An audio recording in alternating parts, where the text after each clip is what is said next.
Highway-тэй шинэхэн бичлэгтэй тавтай морил. Мөрөөдлөөс жилүү 2 киноныхоо сүүлийн партийг хүлээж авна уу? Продюсер Шин Хисон JB-гийн саналыг хүлээж авах уу? Гэхдээ нь Риан хажуунаас нь хэрэггүй гэж юмсан ч Хисон JB-гийн саналыг хүлээж авна. Хамгийн сүүлд үлдсэн Южин Рианы урд очиод цэцгээ өгнө. Ингээд бүгд хосоо сонгосон учраас үндсэн шалгаруулт хүртлээ сэтгэлээ илчлэх гэсэн сэдвээр үзүүлбэрээ бэлтгэхээр болно. Тайзны ард бүгд л JB Хисон хоёрын талаар шивнэлтэнэ. Риан ирээд Хисонд найз гэж хэлснээ буцааж авлаа. Гэт JB рүү хандан хоёулаа анх удаа захирлын хийснээс зурж байна. Чи ямар алдаа гаргаснаа удахгүй ойлгоно. Гэхдээ нь JB Хисоныг хөтлөөд явна. Тэгсэн цаанаас нь Южи ирээд Рианд ялахад чинь би туслая. Хоёулаа заавал ялнаа гэдэг. Маргааш нь сурагчид би энийгээ хүссэн төрхт нь оруулаад зураг авахулахаар болдог. Хамгийн түрүүнд Хонжуу Шив хоёр зураг авахулахад Хонжуу Шивг хүүхэмсэг болохоор нанаад үнэхээр л сайн бол нанааг л хайрлах ёстой. Тийм болохоор ганцхан бүсгүйг хайрладаг үнэнч залуугийн зургийг авахулмаар байна гин. Шив харин Хонжууг маш сайн дуулдаг. Эмэгтэй хүнийг татах бүх чанар нь байгаа өөртөө итгэлтэй залуугийн төрхөөр нь зургийг авна гэдэг. Ер нь бол би энийгээ байгаагаас нь эсрэг төрхөөр нь илэрхийлэхийг хүсэж. Тэгснээ дүрдээ орсон амрыг ирээ. Цогтуугаарт анхаарсан эргээр таныг баривчилж байна л гин. JB болохоор Хисоныг өөрийгөө нугасны мухад дэгдэхэ гэж андуурсан цагаан хүнгээд Хисоныг хэр өндөрт нисэж чадахыг нь хармаар байна гэдэг. Хисон харин JB-гийн одоогийн төрхөнд таалагддаг. Өөртөө адилхан энгийн нэгэн ахлах сургуулийн сурагч байхдаа гоё гин. Тэгээд хамтдаа зураг даруулна. Риан гүнжийн дүрээр, Южи харин A зэрэглэлийн рокстарын дүрээр зураг даруулна. Исол даруухан охины дүрээр, удган харин шаал эсэргээрийн хурц дүрээр зураг авахулна. Эйлийн өбөн харин хамбогтой хосын дүрд орж зураг авахулна. Маргааш нь өбөн бүжгийн хичээлдэр гэнтэл Исолийн ардуур урдур нь бүжгэлж байснаа урд нь очиж суугаад би Эйлид хоёртой хоёулантай ч бүжгэлмээр байна гэж автыг. Исол юу гэж зөвшөөрөхөвдөө шууд л өшөглөөд унгачна. Багш нар нэрээд хосын хамгийн сайн бүжиг бол танго гэд бүжиглэж үзүүлнэ. Ам багш тэр хоёрыг хардсаар л энэ удаад бүр шууд дундар нь ороод салгачна. Сурагчид бас хосоосоор танго бүжиглэхэд Южиний бүжиглэх чадвар нэлээд сайжирсан байх ба багш нар нь бараг л JB-тэй нэг төвшөнд болсон байна гэж ярилцсан. JB Хисон хоёр хичээлийн дараач бүжгээд автна. Гэхдээ JB захиралтайгаа ярилцсан талаараа бодоод анхаарал нь сарниад байдаг. Хисон бит хоёр ялч чаднаа. Чи өөрийгөө гүн нөхөнд дундахгүй гэж хиндүрээд байгаа юм шээ. Тэгээд бэлтгэлээ ихгүй явж гадуур зугаална. Хисон JB-д хоолоо сайн идэж байгаарэ гэд халбаг савхны ком өгөхөд JB савхыг нь буцаагаад Хисонд өгөөд хоёулаа нэг нэгээр нь авъя. Хоолны ширээн дээр савх халбаг хоёр заавал хамтдаа байдаг шиг хоёулаа хизээж салахгүй шүү гин. Тэр хооронд нь Риан Южин хоёр маш сайн бэлтгэлээ хийдэг. Южин жоохон амрах гэхэд нь Риан шалгаруултанд хийн ялахыг нь аль хэдийн шийдчихсэн байгаа. JB ялна. Бид нэр харин бүгдээрээ JB-гийн туслах. Ер нь бол JB-г л хурцлах гэж чамайг хамгийн түрүүнд од болох хүүхдээр худлаа сонгосон юм. Гэхдээ нь Южин итгэхгүй байсан ч өмнө нь хуучин захирал нь чихэн нэгний туслах байсан бол яах вэ гэж хэлж байсныг нь санана. Южинийг уурлаад явахт нь Риан уучлаарай Южин. Гэхдээ чи нэр хүндтэй алдартай байж болохгүй. Харин хүчтэй байх хэрэгтэй. Энэ шалгаруултанд би ялна. Южин шууд захирал дээр гүйж ороод худалч Лүвэрч наранд дуудахад өмнө нь чамайг ашиглаж байсан нь үнэнч өнөөдрөөс од болох уу? Туслагч ивэрэ үлдэх үү гэдгээ чи өөрөө шийд. Гэт Өвзэн Entertainment-тай хамтарч ажиллах гэрээ гаргаад ирнэ. Бүр аав ээж дээр нь очоод Южиний урлагийн амьдралд нь оролцохгүй гэсэн амлалтын бичиг хүртэл авчиж. Тэр бүгдийг нь сонсоод Южин ээжигээ хайж очино. Олон жилийн дараа ээжигээ харсан болохоор их хэцүү байх ба холоос архаас үрзүүл хийсэнгүй. Сургууль дээрээ буцаж ирээд нилийн ууртаа байхад нь JB ирж таарад зодон болно. Чи хэн болчоод намайг ашиглаж байгаа? Би ямар чиний дагуул юм уу? Чи ерний талаар мэдчихсэн юм уу? Мэдчихсэн. Чиний сэтгэлийг ойлгож байна. Гэхдээ битгий цухтаарай. Тэвч гэд явахт нь JB-гийн зүйлд унсан байх ба Риан өөрийнхөө зүйлдийг буцаагаад авна. Оройн Хисон чамтай байх надад ягаад ч юм зүүдэлж байгаа юм шиг санагддаг. Дахиж хизээж зүүдлэхгүй. Тийм зүүд. Гэхдээ нь JB хацар дээр нь үснэ. Одоо зүүд биш болсон. Хөөх тэнд одоо энэ. Тэр тэнд бишээ энд. Энэ хооронд нь Риан харин уйлаад 2 жилийн өмнөхийг бодно. Уйлаад сууж байгаа JB дээр Хисон ирсний дараа Рианч бас ирсэн байж. Аав чинь тухай сонссон. Чамайг тайцан дээр дуулахыг чинь сонссон бол хичнээн сайхан байсан болоо. Хоёулаа салъя. Би аавда хамгийн шилдэг нь болно гэж амласан. Даанч тоглолттой гээд амьсгал хураах үед нь ч дэрэгдэн байж чадсангүй. Тийм болохоор хамгийн шилдэг нь болно гэсэн амлалтаа биелүүлмээр байна. Гэт энэ хоёр маань салсан байж. Одоогийн Риан чи амлалтандаа хүрч чадаагүй. Нэр алтартай болсон хойноо чамаас би асуунаа. Надаас салсан байж яагаад Хисонтой үерхсэн юм бэ? Шалгаруулалтын өдөр боллоо. Бүгд гарах дарааллаа сугалахад Риан Южин хоёр үг нь хамгийн ихэнд гарах байсан ч тавд гарах байсан Эйлийн ибэн хоёртой ээлжийг солих уу гэж гуйдаг. Нөгөө хоёр нь ч нэг ихэн бодлого өөрсдийнхөө ээлжийг өгөхөд Риан цаанаа л нэг юм сэдсэн бололтой. Тэгээд Эйлийн ибэн хоёрын цоглог дуугаар шалгаруулалт эхэлнэ. Хисоныг ариун цэврийн өрөөнд байхад нь Риан зүйлдээ гаргаж ирээд чи энийг JB төгснө үү? Чи ямар сони юм бэ? Бусдын хайсан юмыг хадгалж агаад өөрхөнд өгчдөг. Мэ энийг JB төгч. Нэгэнд хайчихсан болохоор бүр аваарай гэд хэлчих. Гэхдээ нь Хисон чи наагуураа юм хатуу харагдаж байгаач яг үнэндээ JB санаа зовж байгаа үсттэй. JB эцэст нь чамаас болоод шаналх болно. Үгүй би JB-г заавал хамгаална. Тэгээд Хисон JB хоёрын ээлж болоод үзүүлбэрээ үзүүлнэ. Цоглог хайрын дуг маш сайн дуулж бүжиглэхэд үзэгчид Жин хоёрт дуртай байдаг. Дараа нь Риан Южин хоёрын ээлж болоход Ромео ба Жюлет гэх уянгын дуг дуулах ба Риан дууныхаа дундуур уйлахад хүмүүс бүгд л JB-гээс болж Риан уйлж aan гэд түрүүхэн JB-с хоёрыг дэмжижсэн хүмүүс гинтл муулаад ундаг. Эйлич Риан хэрэгээр JB-гийн хойноос гарч дуулах гэдэл өөртөө нээлжээс олсныг нь ойлгодог. Ингээд шалгаруулалт дуусахад нэгт орсон багийг танилцуулахаас өмнө хамгийн бага оноо авсан багийг танилцуулах ба хамгийн муу оноо авсан нэг хүнийг бүр шалгаруулалтнаас шууд хаснаа гэдэг. Өнөөдөр хасагдсан сүрэгч бол JB.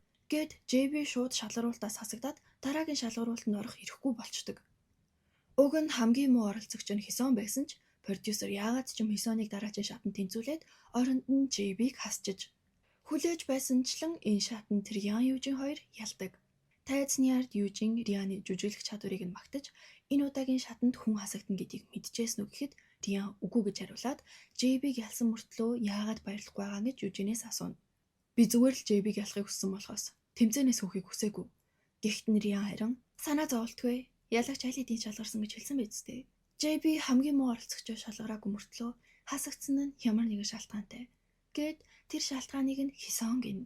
Хисон продюсер дээр очиод энэ талаар асуухад Рианы тамаг зөв байдаг. Продюсер JB хүмүүсийн саналаар асаагүй. Чамайг хамтрагчаараа сонгосон учраас би өөрөө түүнийг хассан. Тэр ялах хүсэлтэй байсан бол өөр хүнийг сонгох байсан. Гэтэл чамтай хамт нэг тайзан дээр зогсохыг хүссэн гэдэг нь бууж өгснөөс ялгаагүй зүйл байсан гин. Хисон энийг нь сонсоод цочирдоход JB ирээд зүгээрээ өмнө нь ч гэсэн намайг шалгаруултнаас асч исэн. Надаас л боллоо. Гэхдээ нь чи юу л харах хүрхэн бишээ. Битгий үйл гэд аргадна. Уг нь хасагдсан хүн нь JB маань Хисоныгоо аргадна. Маргааш өглөө Риан Южиний өрөөнд орж ирж сэрээгээд өөрт нь өглөөний цай бэлдсэн гэдэг. Южин тийшээ явж байхдаа хажуу өрөөнд байсан JB дээр очиход JB өвсөө буцаагаад хараар нь бутчихсан байдаг. Би ялагдсанаа хүлээн зөвшөөрсөн. Тайзан дээр хөвгчлөө байх нь яснаас чухал гэдгийг ойлгосон гин. Риан дотор байрныханд ээжтэйгээ хамт өглөөний хоол бэлдсэн байдаг. Нөгөө талд өглөөний хоолнд үрэгдаагүй байсан Хисон ганцаараа явж байтал JB-гийн фэн охтууд ирээд JB чамаас болоод хасагдсан гэд дайрна. Яг тэр үеэр нь савх авах гээд явж байсан Риан санамсаргүй тэдэнтэй тарж Хисоныг хамгаална. Юу хийгээд байгаа? За алуу, сая хийжсэнаа дахиад хийдэ. Хийлтээ. Риан ихчээ бид нэр JB-гийн төлөө энийг хийж байгаа штэ. Мэдчихээн. За алуу, нааш араарэ. Гэт зургийг нь авснаа цагдаа дуутахаас өмнө яв гэд хөөн. Ийм хүүхдүүдээс ч өөрийгөө хамгаалж чадахгүй байж яаж JB-г хамгаалах гээд байгаа. Гэт явах гэхэд нь Хисон баярлаа. Гэхдээ чи надаас ямар нэгэн зүйл нууж байгаа зү. Бид нэр энэ сургуульд шилжиж ирсэн нь. Захирал сонгон шалгаруулалтад зарласан нь манай хамтлагт харсан нь гэд бүгд л нэг шалтгаантай. JB-г суперод болгох төлөвлөгөө. Южинийг ч хүртэл туслахаар нь сонгож JB-г улам орцлох гэж байхад чи энэ бүх төлөвлөгөөг нүр ачсан. Тэгэхээр JB Южинж бүгд мэдчихэжээ. Би л мтээгүй байж. Продюсер Хонжогийн нанаад зориулж дуулсан бичлэгнээс нь санаа авч дараагийн шалгаруулалтын сэдвийг ганцхан хүнд зориулсан дуу байхаар зарлана. Ам багш жүжиглэх хичээлийг Ян багш харин дууны үгийг хэрхэн бичих талаар заахаар болдог. Продюсер энэ бол хамгийн сүүлийн шалгаруулалт. Энэний дараа би дебют хийх багийн гишүүдийг танараас сонгоно. Гэхдээ нь энийг нь сонсон хүүхдүүд бүгд л JB-г үнэхээр л тэмцээнээс гарсан бололтой гэж ярилцсан. Ян багш хүүхдүүдэд дуугаа зохиогдсон туслаад үг яаж бичих талаар хичээл ордог. Дууны үгээ чин сэтгэлээсээ бичих хэрэгтэйгээд хичээл дээрээ сурагчдыг 3-3-аар нь нэг баг болгоно. Риан Южин Хисон 3 нэг баг болоход Риан өөрийгөө бэлтгэгдэж байсан үеийнхээ талаар яриад Өдөр шөнөгүй бэлтгэл хийдэг байсан тэр үе найзуудынхаа ачаалт авсан. Гээд коридороор өнгөрч байсан JB-г хараад заримдаа хэн нэгний хэлсэн ганц үг эсвэл ганц харц хүртэл хүнийг дахин босгоход хангалттай байдаг гин. JB Хисоны хичээлийг нь дарахыг хүлээгээд коридор сууж байхад нь ян багш ирээд "Хүүшээ юу хийгээд байгаа юм бэ? Чи ч уг нь энэ сургуульд анх ирэхдээ од байсан юмсан. Одоо бүр хитрхи дундаж төвшний ингийн хүн болчихож." Гэхдээ нь Хисон тэрийг нь цаана нь сонсоод зогсож байдаг. Дараа нь хоолны газарт дахиад л JB-гийн фэнхтүүд өөрийг нь илтгэр хэлэхэд эргэж нэг хараад нэг сайхан амийг нь таглана. JB дээр очоод JB-гийн найз охин байх ч амаргүй юм аа гин. JB харин Хисоны барьж авсан шүлгийн номыг нь хараад дууны үг зохиоход ийм хэцүү номнууд хэрэггүй. Хин нэгэнд зориулж дуу зохиох гэж байгаа бол зүгээр л надад зориулаад дуу бичих. Тэгээд заавал ялгаарэ гин. Южин Риан хоёр дуугаа зохиож агаад Южин Рианы бичсэн үгийг нь хараад шуулсан бол Риан харин Южины зохиосон дууны үгийг нь магтаад надад энэ дууныхаа үгийг өгчих гээд авна. Нөгөө талд Убон Исол хоёр ч муу адил дуугаа бэлдэх ба тэр хоёр нийлээд Исолийн аавд зориулж дуулах гэж байдаг. Аав нь харин ажлынхаа өрөөнд охиныхоо дуулсан бичлэгийг нь үзээ сууж байдаг. Ам багш жүжиглэх хичээл орж хоёроор нь жүжиглүүлнэ. Нана Убонд хайраа илчилж жүжиглж байхад нь шүү хардаад дундуур нь орж ирээд болиулна. Риан Хисон хоёр харин нэг залуугийн төлөө хэрэлдэж байгаагаар жүжиглэнэ. Бид хоёр салаагүй. Ямар ч байсан тэр одоо надтай үргэж байгаа. Та хоёр хэдхэн хоног л болж байгаа зү. Чамаас өмнө бид хоёр 8 жил хамт байсан. Салсан л бол салсан. Дурсамж төдий. Гэхдээ багш нь тэр хоёрыг яасан сайн жүжиглт юм бэ гэж магтана. Хичээлийн дараа Риан ирээд чи бодсноос сайн жүжиглт юм байна. Чи үнэхээр л өнгөрсөнд болсон зүйлс зүгээр л дурсамж хിവэрүүлнэ гэдэгт итгэдэг үү? Өнгөрсөн л бол өнгөрсөн. Хэрвээ өнгөрсөнтэйгөө зурлаа тавил ирээдүй байхгүй штэ. Гэхдээ Риан чиний хэлсэн үнэн байна уугүй юу? Харъя гэдэг. Удалгүй Хисоныг баахан хайрцаг өргөөд явж байхад нь Южин найз залуугаараа туслуулаач гэсээр ирээд хайрцагнуудаас нь нэгийг нь задлж үздэл JB-гийн фэнүүдээс нь ирсэн Хисоныг буруутгасан, дарамталсан зүйлүүд байдаг. Южин шууд л уурлаад чи яагаад энэ бүхнийг ганцаараа төвчээд байгаа юм бэ? Тэр новшин юунд нь тийм сайн юм бэ? Хүн тайртай байхад ямар нэгэн шалтгаан хэрэгтэй гэж үү? Чи тэрийг мэддэг юм уу? Мэднэ. Би сайн мэднэ. Тийм болохоор би ч гэсэн чамаа гэсэн сэтгэлээ хотооноос нуухгүй. Чамд сайн болсон дуучлаарай. Гэхдээ би JB-гээс жил алтартай аваад болно. Южина, энэ тэгээд л болчих зүйл биш штэ. Тэрийг ч гэсэн мэдэж байна. Ямар ч тач би уучлаарай гэж хэлсэн шүү. Гээд захирал дээр очоод өмнө нь өгсөн гэрээн дээр нь гарын үсгээ зурчдаг. JB-г л ялж байвал би юу ч хийхэд бэлэн байна. Гэхдээ нөгөө хоёр нь хараад харцсан нь өөрчлөгдөж одоо л жинхнээсээ түүнийг дэмжмээр санагдаж байна гэдэг. Южин дараа нь жүү захирал дээр очоод би хэрэг тарчлаа гэд гэрээнд гарын үсэг зурсан талаараа хэлээд дараа нь Хисонд ямар их хайртай болсноо ч ярина. Захирал нь инээмсэглээд өөрөө ч бас анх их нэртэй сайхан харагдах гэж их хичээдэг байснаа ярьж Южины сэтгэлийг ойлгож байгаагаа илэрхийлдэг. Удалгүй телевиз сонингоор Южины нэр хүнд огцом өсөж байгаа талаар мэдээ гарч эхлэх бол нөгөө талд JB харин Хисоны хажууд юу ч болоогүй мэтэл зүгээр л унтжээдэг. Исолыг ээж нь өөр сургууль руу шилжүүлэх гэж байгаа ба аав нь ч гэсэн адилхан бодолтой байна гэхдээ нь өөрийг нэг жил Кирийн ахлах сургууль сур гэсэн байж гэнтэл дахиад хаях гэж байгаад нь Исол уурладаг. Ээжээс салахтаа намайг ээж рүү явуулахдаа ч та уучлаарай гэхээс өөр юм хэлээгүй. Гэхээр нь аав нь яг тайлбарлах гэж байсан ч утсан дуугарахад Исолч байнга л ингэхийнгээд гараад явна. Тэгсэн байхгүй.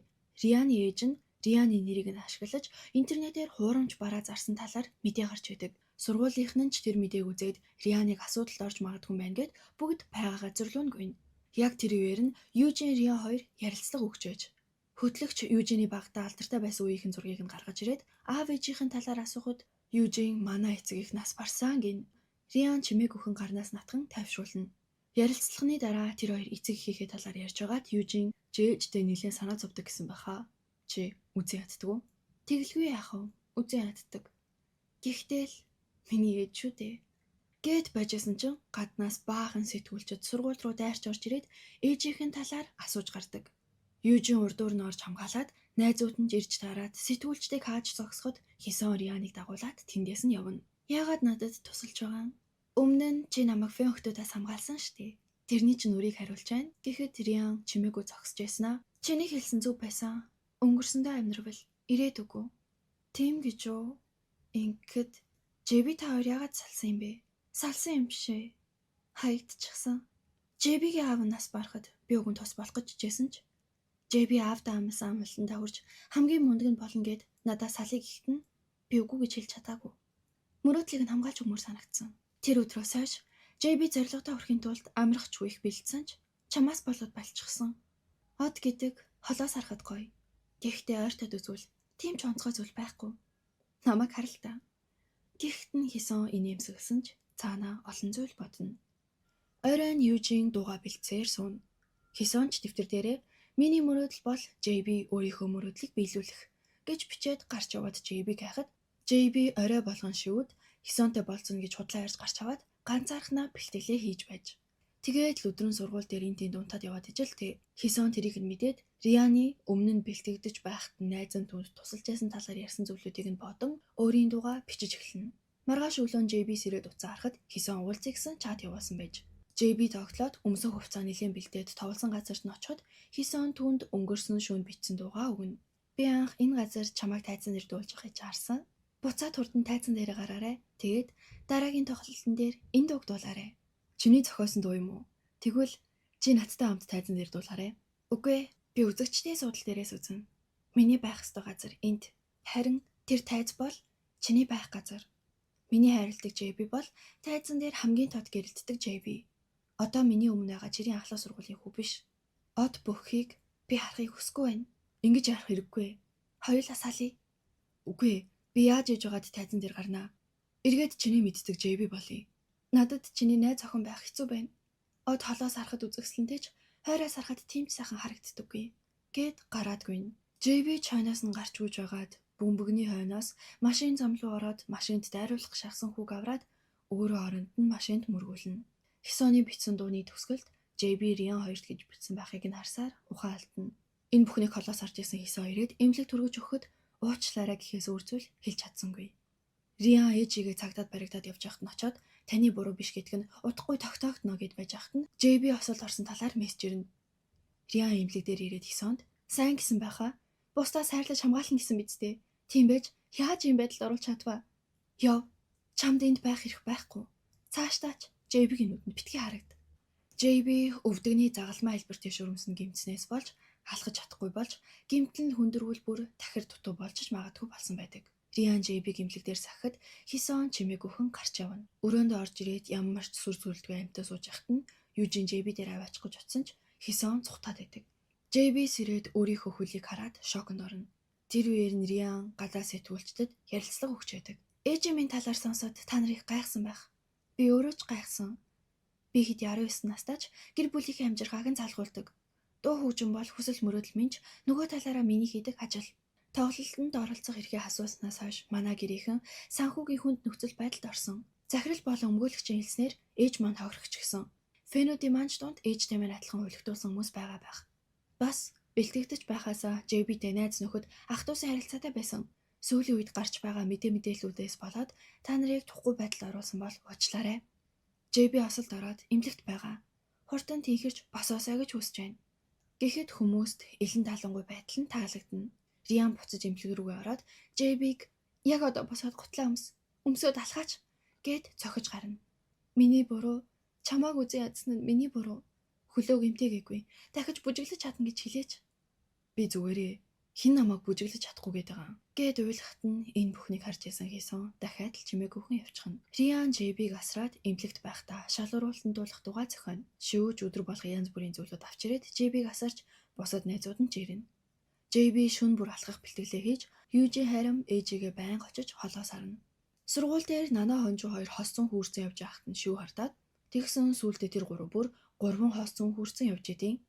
Эсвэл аав дээрээ очиод намайг яагаад явуулж байгаа юм гэхэд нь аав нь мэдээж чиний төлөө чамайг сайн яваа гэсэндээ л ингэж байна. Намайг юу хүсэж байгааг ганц удаа ч гэсэн бодож үзэж болохгүй мүү? Намайг тантай хамт энэ сургуульд байхыг хүсэж байгаа гэж бодож үзээгүй юу? Гин.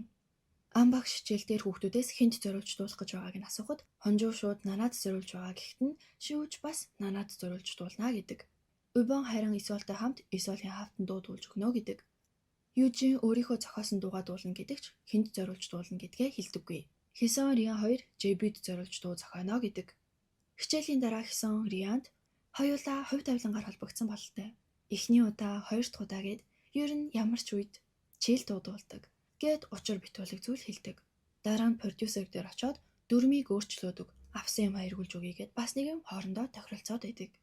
Южин Риантай хамт ээжийнхээ хоолны газарт ирнэ.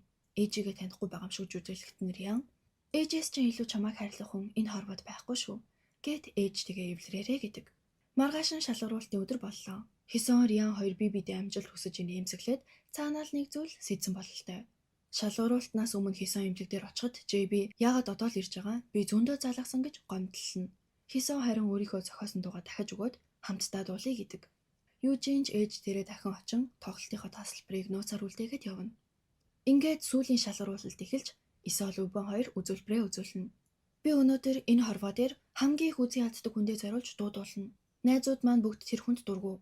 Гэхдээ би тэр хүний ачаар сайн найзуудтайгаа учирсан болохоор тэр хүнд баг багаар хайртай болж байгаа. Аава, ажил гэд гүгээд байлгүй өөртөө цаг гараг. Гэхдээ нь хүмүүс аав нэрсэн юм байх та гэд гайхаад байжсэн чинь Исол үзүүлбэр дундаа аав дээрээ очиод шаар өгдөг. Сурагчид мэдээж шок. Ууртаа захирал маань харин чихтэйхэн инээсэн сууж яадаг шүү. Дараа нь Рианы дуулах хэлж болсон чинь Риан байдаггүй. Хисон төрүүлээд гаригээд тайзан дээр гараад надад хэцүү байх үед дандаа хажууд минь байдаг гэсэн нэг найз байдаг юм. Даанч тэр найз маань надаас болоод хүсэл мөрөөдлөөсөө ухарсан. Харин одоо найздаа туслах миний ээлж. Хүсэл мөрөөдөлтөө минь учруулж өгсөн тэр найзынхаа төлөө бас надаас ч илүү тэр найзад минь санаа тавьж суугаа. Өөр нэгэн найзынхаа төлөө би энэ тайзан дээр дуулахгүй гэд тайзнаас буухад дэлгэцээр JB гарч ирнэ. JB хамт дуулах найз маань арай ирээгүй юм шиг байна гэд ганцаараа дуулаад ижсэн чинь дундаас нь Риан гарч ирээд тэр хоёр хамтдаа дуулах ба тэрийг нь шууд дамжуулт шалгаруултаар хүмүүст үзүүлдэг. Юу болсон бэ гэхээр Хисон JB дээр очиод хамт дуулыгээд өөрийнхөө зохиосон дуугаа өгсөн ч анхнаасаа л Риантай тохиролцоод Рианыг дуулуулахаар болсон байж. Тэгээд л продюсер дээр очиж гуйгаад өөрийнхөө боломжийг JB-д өгжээ. Хисоны дүү нь ихч дуулахгүй мó гэхт аав нь ихч чинь ая зохиогч шүү те гин. Риан эмнэлгээсээ буцаж ирээд Хисоны дуу зохиох чадварыг нь магтаад 3 дахь дуугаач бас өөрөөр нь дуулуулаарай гэд одоо JB дээр очоо гэдэг. Тэгээд Хисон эмнэлэг дээр очиод JB маань гомдчихжээ. Салий гэж хэлснийг чи хүлээн зөвшөөрөхгүй. Ядаж миний хөлийг идэвтэл хажууд минь бай гин. Дараа нь хонжуугийн дуулахыг хэлж болоход нанаад сэтгэлээ илчилж дуулна. Южиний ээж уг нь ирсэн ч хүүтэйгээ харц тулгараад гараад явчихна. Южин чанаас нь очиод миний дуулахыг сонсоод яваа гин. Тэгээд тайзан дээр гараад би эцэг хийгээ нас барсан гэж бодлоо ирсэн. Би тэр алтартай байсан хүүхэд мөн эцсэндээ зүгээр л нуугдчихсан юм. Ийм ухаан муутай хүүгээсээ болж зовжсэн ч нэг ч удаа хэцүү байна гэж нүлэмсэн унгаж байгаагүй. Ээжтэй энэ тугаа зориулж байна гэд туулна.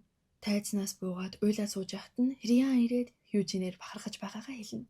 Ингээд шалгаруулалт дуусаж продюсер өөрийнхөө байгуулж байгаа шинэ хамтлагт багтсан хүүхдүүдийг тайзнаар гаргаад сүүлийн гишүүн буюу ялагчийг тодруулахад тэр хүн нь Риан байдаг. Продюсер үнэн дээр Риантай хамтарч дуулсан JB энэ удаагийн ялагч боловч Нана JB хоёр одоогоор тоглолтод оролцох боломжгүй байгаа тул тэр хоёрт дахин боломж олгоно гэдэг.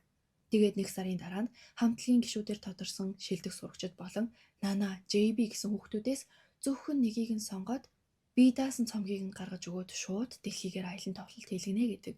Тэрийг нь харин гадаадаас хүмүүсэрч шүүх юм байна. Продюсер Хисоныг дуудаад зохиосон дуунуудыг нь магтан мэрэгжлийн ая зохиогч болохоор Америкт байдаг сургуульд 6 сар дадлах их боломж олгодог. Тэгээд 1 сарын дотор Америк руу явах уугүй юу гэдэг шийдвэрээ гаргаарай гэдэг. JB дээр очиод Америк явах уугүй юу гэд бодоод иж ахт нь JB миний бие муу байгаа шүү. Дахиад хаяад явчихваа гэдэг. Жисүү багш, ам багш хоёр бие биенийгээ сайн багш байсныг нь магтахад Ян багш харин сурагчтаасаа урам аваад өөрөө ч гэсэн дуучин болохоор шийдэж шалгаруултанд орохоор болсон гэдэг. Эсвэл харин авдаа би их сургуульд ормоорг байна. Таны дор менежер болмоор байна гэхэд аав нь яг боломж олгоё гэснээр шинэ хамтлагийнхны менежер нь болох нь. Тэгээд эсвэл нөгөө 6-гаа дагуулад энэ тентгийн нэвтрүүлэгт орохоор хүмүүстэй танилцсан. JB жимлээсээ ирээд найзуудтай од байх талаар би яаж зөв авч явах талаар зааж өгнө. Хисоныг нөгөө Америктаа сургуультаа тэнцсэн батламжаа хараад байж ахт нь Южин хараад магтсан ч Хисон явахгүй гэдэг. Южин өөрийгөө хуураад байлгүй яв. Алтартай ая зохиогч найзтай гэж гайхуулмаар байна гэдэг. Маргааш нь манай шинэ хамтлагийнхан анх удаа нэвтрүүлгийн тайзан дээр гарахаар болоод тайзны ард мөрөөдлөөс жилүү нэгдгэрх Сүзитэй тарна. Риан Сүзи хоёр бие бинийгээ таньдаг юм байна л да. Даанч хүүгүүд бүр шүтэнэ хараад өөрсдөө од болох гэж байгаагаа бүр мартцсан байдаг. Хисон JB хоёр найзуудыгаа очиж дэмжчихэд дараа нь хамт хоолнд орохдоо Хисон уг нь Америк руу явж сурах талаараа хэлэх гэж оролцсон ч чадсангүй. JB харин тайзан дээр хурдан гарахын тулд бэлтгэлээ хийж эхэлнэ. Тэр үеэр нь продюсер дуудаад Хисоныг Америк сургуульд тэнцсэн ч явахгүй гэсэн талаар нь хэлээд чи тайзан дээр гарч дуучин болохтой адил Хисонч бас өөрийнхөө сонгосон замаар явах ёстой. Очоод Хисоныг ятгаад үз гэдэг. JB гарч аваад удгантай таарад эмэгтэй хүн хаягдсанаасаа болоод сэтгэлээр унаад тэрнээсээ болж амжилтанд хүрдэг гэсэн яриаг нь сонсно. Тэгээд Хисон дээр очоод миний хүлээд гисэн. Удахгүй болох шалгаруулалтанд оролцоод ялбал би дэлхийгээр аялын тоглолт хийх болохоор их завгүй болох байх. Би тэгээд явчихаар завгүйгээсээ болоод холбооч тогтоож чадахгүй чамд хэцүү байх байх. Явж байгаа хүн нь ч тэр үлдэж байгаа хүн нь ч гэсэн сэтгэл амрах хэвээр. Тийм болохоор хоёулаа бинийгээ тавьж явуулъя. Яагаад ийм зүйл яриад байгаа юм бэ? Чи намайг буцаад од болохыг харахыг хүсэж байна гэсэн биз дээ. Намайг од болоод сайн явахыг харахын тулд чи намайг явуулж чадах уу? Чамд сайхан боломж гаргаж ирвэл би ч бас чамайг явуулж чаднаа. Энэ миний өгч байгаа хамгийн сүүлийн бэлэг гэд бүх талыг нь эвлүүлсэн шоогоо өгнө. Ингээд JB-гээс салсанд Хисон Америк явахаар шийднэ. Ачаагаа бэлдэж байхдаа Рианд зүйлийг нь буцаагаад өгөхөд чи миний сайн найз. Бас JB чиний юунд болсон болоо? Надад байхгүй ямар зан чанар чамд байгаа юм бол JB-г найрсан тэр нууцаа надад хэлээд өгөөч. Гэхдээ нь Хисон шоогоо өгөөд энийг эвлүүлчих. Тэгвэл хэлж үгүй. Юу вэ? Эвлүүлчихсэн л штэ. Харин тийм. Чамайг харахаар эвлүүлсэн шоо шиг хитрхи төгс харагдтiin. Тэгээд л хүмүүс чамтай ойртож чаддгүй байх. Харин ингэчвэл хин нэг нь заавал эвлүүлнэ гэдэг. Рианыг бэлтгэлээ хийж байхад найзууд нь ирээд чадвартай болсныг нь багтана. Ийхүү нэг сар өнгөрч нөгөө том шалгаруулалтын өдөр болоход Хисоны Америк явах өдөртөнд давхцсан байж. Южин JB-г очиж Хисоныг гаргаж өгөө гэж сануулад сайн найз хайртай залуу хоёр өөршөөдгээд өөрөө гаргаж өгөхгүй үлдэнэ. Тэрийг нь жүү захирал хараад байнга хойш сууж JB-гийн ард явхаа болгодог. Хисоныг аавд хоёр нь гаргаж өгөхөд JB доглон барингүйж ирээд арай гэж Хисонтой уулзаад одоо надад санаа зовлохыг өөрийгөө бодоорой. Битгий уйлаа. Уйлахаараа царай мот харагддаг гэд байхтаа. Гэд салхиос игээд тэрвэрлтэн. Эцсийн шалгаруулалт эхэлж бүжиг болон дууны үзүүлбэр тус тусад нь үзүүлнэ гэдэг. Риан хамгийн түрүүнд тайзан дээр Бейонсегийн дуун дээр бүжиглэнэ. JB-гийн ээлж болоход ашгүй амжиж ирсэн ч хөглөн доголсоор тайзан дээр гарч ирээд бүжиглэж явахдаа унаад бүр босч чадахгүй байдаг. Тэгээд тайзны ард ганцаараа сууж явахад Риан ирээд яагаад үннийг нуусан юм бэ? Идэрсэн кек юм уу? Гэд уйлахт нь чамд бүх зүйл дууссан гэвэл чи бүгдийг нь орхиж чадах уу? Миний амьдрал бол дуу болон бүжиг. Гэтэл ганцхан өдрийн дотор бүгдийг нь орхиж чадна гэж үү? Алдсан ч онсон ч эцэг нь үзэх хэрэгтэй. Тэгжээж л урагшаа алхаж чадна шүү дээ. Чи надаас болж хөлөө гэмтээсэн. Би чамааг үзэн ядснаас болж. Үгүй дээ. Чи байгаа болохоор л би энэ хүртэл явж чадсан. Баярлалаа. 2 жилийн өмнө анхны тоглолтыг минь чи үзсэн. Өнөөдөр сүүлийн тоглолтыг минь ч үзсэнд баярлалаа. Эхлэхтэн ч төгсгөтэн ч чи үргэлж надтай хамт байж ирч хүч өгч байсан. Гэт 10 дахь гутлаа Рианд өгнө. Ахаад 9 гутал илэгдэж уучирдал би урлын тайзнаас буухгүй. Энэхний гутал нь. Гэт өмдөхөө дурсаад чамайг мөрөөдөлд өөрөх гэж ямар их хичээснийг би мэднэ. Өөрийнхөө төлөө тайзан дээр дуул. Одооноос би чамайг дэмжье. Рианы дуулах шалгаруулалт нь эхлэж дуулахынхаа өмнө би өөрийгөө танилцуулмаар байна. Та нар миний хочнуудыг сайн мэдэх байх. Охидын хамтлагийн ганц царайлаг нь Луйвирчин жүжигчний оронцог гэдэл. Энэ хочнуудад хитрхи их тасаад би анх яагаад дуучин болохыг хүснээ мартаж. Гэхдээ би нэг сайн найзтай болсон. Найз минь авьяас чадварын дутмагч дуучин болохыг хүсдэг.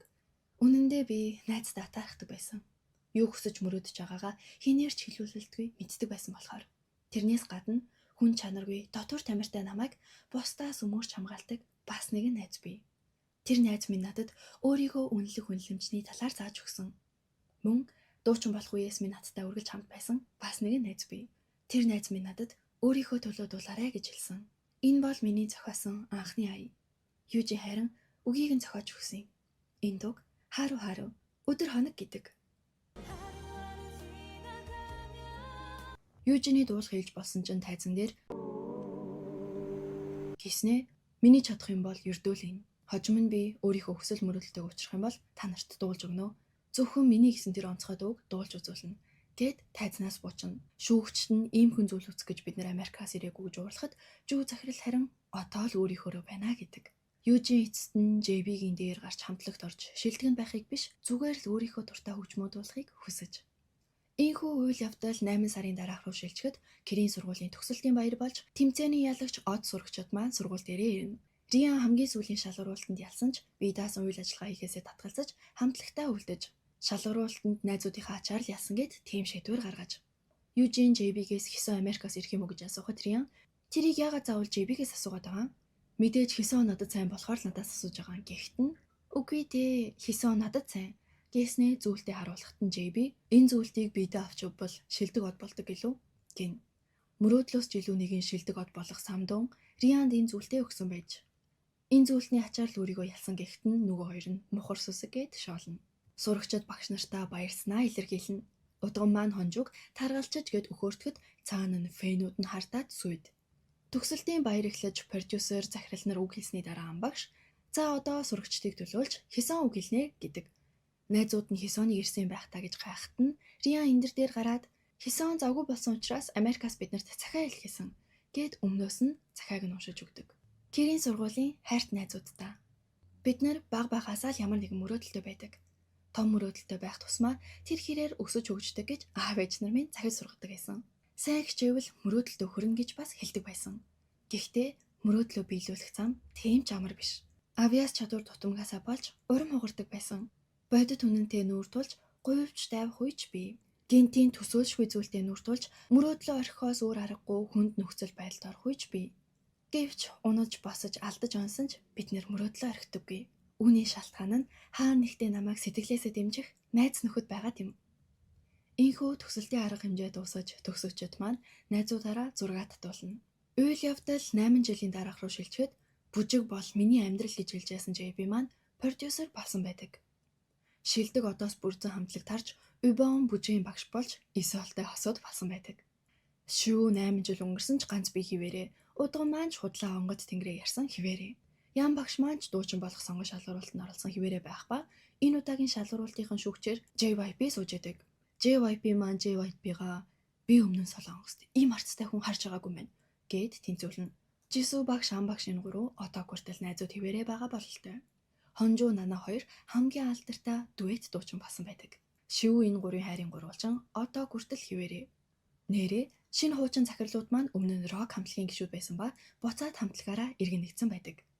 Рок дуучин болохыг хүсдэг Южин маань ганцаараа рок хөгжмөр дэлхийг байлдан дагуулна гэдэг нь хэцүү юм байна гэсэн шийдвэр төрж шөнө нь рок дуучин, өдөр нь хөгжмийн багшаар ажилладаг болсон байж. Южин Кирийн сургуулийн төгсөгчд болон сурагчдын нэгдсэн мюзикл тоглолт хийхээр болсон ч тэрийгэ захирал хэлээгүй хэвлэлийнхэнд нийтэлжиж. Захирал урлагт нь мюзиклийн зохиол нь бэлэн төгсөгчдийгөө би өөрөө цуглуулчихна. Асуудалгүй л гин. Тэр мюзикл нь мөрөөдлөөс жилүү гэсэн зохиол байх ба зохиолыг нь Хисон өөрсдийнхөө амьдралаас хэдүүлэн хариулсан байдаг. Онгоцон Риан тэрийг нь уншиж ойлгоход нь Хисон хажууд нь байдаг. Южинийг дуудсан болохоор Бродвейн алдартай найруулагч болсон Хисон маань ажлаасаа чөлөө авч Суперод Рианч тоглолтоо гинэд цуцлаж ийхүү солонгос руугаа буцжээж. Сургууль дээр ирэхэд сурагчид бид бол Б бүлгийнхэн дууг дуулж өгөхөд тэр дундаас нь Хисоны дуу гарч ирнэ. Игчээгээ дуурайгаад Кирийн ахлах сургуульд орж. Тоглолт үзсэн бол төлбөрөө өгөөрэй, муурны багтаа ихчээ. Гэхдээ Риан өөрийнхөө зүйлдээ дараажийнх нь эзэнд нь дамжуулж өгнө. Манайхэд бүгд цуглжээ. Хисон мөрөөдлөөс жилүү мюзиклаар дамжуулж сонгон шалгуулалт явуулж одоогийн сурагчид болон төгсөгчдөөс авьяастай хүнийг нь сонгоно гэдэг. Южин багш орж ирээд Хисоныг хөөсөн талах маань их алдартай болжээ гэхэд нь продюсер JB ч хэрүүлээсээр орж ирнэ. Тэгээд төгсөгчд болон одоогийн сурагчид маань бөгөөндөө нийлээд мөрөөдлөөс жилүү мюзиклтаа бэлдэж эхэлнэ. Тэгээд тоглолтын өдөр Хисоны дүү аавыгаа тоосч авахад аав нь Рианы ээжтэй танилцаж цаанаас нь Южины ээж гарч ирнэ. Бүгд л хүүхдүүдийнхээ ачаар сайн яваа бололтой. Хисоны дүү мюзикл дээрээ Хисоны дүрд тоглож байгаа юм байна. Риан ирээд будгийг нарилгаад Хисон шиг энгийн эргэл даруй байгин. Тоглолтод хэрэг болох шоу алим зэрэг жижиг зүйлүүдийг бэлэн байгаа хэсгийг шалгахад халбах сав хоёр дутуу байдаг. Хисон шууд өөрийнхөө савхыг гаргаж ирээд халбаг олгоод ирийг нь. 8 жил өнгөрсөн ч JB-тэй хосолж авсан савхаа үргэлж биетэй авч явдаг хിവэрээ байдаг. Ийхүү тоглолт эхэлж Риан тайзан дээр бид бол Б зэрэглийнхэн. Бидний сургуульд Б зэрэглийнхэн гэж үнэлэгдсэн муу сурлагтнууд. Гэхэд бусд нь ч 8 жилийн өмнө Хисоны хэлсэн үгнүүдийг ээлжээрээ хэлнэ. Энэ дууг мөрөөдлөөсөө болж шаналж байгаа. Бууж өгөх гэж байгаа болон бүх Б зэрэглийнхэнд зориулж байна. Гэт тайзан дээр бүгд нийлэн Dream I дууг дуулна. Ийхүү киноны төгсгөл хэсэгт бид хамгийн анхныхаа хүсэл мөрөөдлийг биелүүлж чадаагүй. Гэхдээ мөрөөдөлд өнөж байсан хүн эцэст нь тэрийгэ биелүүлж чаддаг. Цаг хугацаа орсон өнгөрч бид хин нэгний мөрөөдөл болж хин нэгний хүсэж мөрөөддөг од болж чадсан гэдгээ анзаарсан. Өнгө зүс хэлбэр хэмжээ нь өөрчгсөн тодоос тод гялалцдаг од. Яг одоо дэргэд байгаа найзууд минь өмнө нь харанхуй замыг минь гэрэлтүүлж өгдөг байсан од байсантай адил бийж бас хэн нэгний замыг гэрэлтүүлдэг од байх гэж одооч цаашдаач хүсэж мөрөөдөх болно. Гиснээр мөрөөдлөөс жилүү 2 кино маань дуслаа. 3 парт бичлэгийн турш хамт байсан үзэгчдтэй баярлалаа. Киногоо бүтнээр нь үзхийг хүсвэл Facebook юм уу Google дээр мөрөөдлөөс жилүү 2 гэж бичээд хайгаарай. Дээр үеийн кино учраас монгол дуу оруулалтайгаар бүх ангийг нь олоход ерөн жоохон хэцүү байсан. Гэхдээ англи юм уу солонгос орн үзхийг хүсвэл YouTube, Google дээр бэлэн байгаа шүү. Та нар маань дараа нь ямар кино үзмээр байгаагаа комент хэсэгт үлдээгээд subscribe хийгээд хүлээж аваарай. Дараагийн бичлэгээрээ уулзъя. Bye bestie.